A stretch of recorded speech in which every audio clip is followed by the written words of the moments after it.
చందనోత్సవానికి సంబంధించి ఇప్పుడు ఇవాళ జరిగిన ఈ ఘటన కూడా లేదా మొన్న తిరుపతిలో వైకుంఠ ఏకాదశి నాడున జరిగిన ఘటన తీసుకున్నా కూడా నేను ఒకటే అడుగుతా ఉన్నా ఈ ప్రభుత్వానికి, అయ్యా నాడు తిరుపతిలో జరిగిన వైకుంఠ ఏకాదశికి సంబంధించిన ఘటన కూడా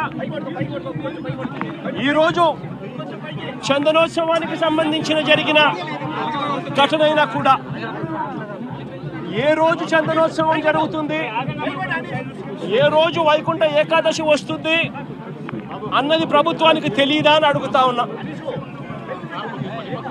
ఎప్పుడు జరుగుతుందో తెలుసు, ఆ జరిగే రోజున లక్షల మంది భక్తులు వస్తారు అన్న సంగతి కూడా తెలుసు. తెలిసినా కూడా కేవలం నిర్లక్ష్య వైఖరితో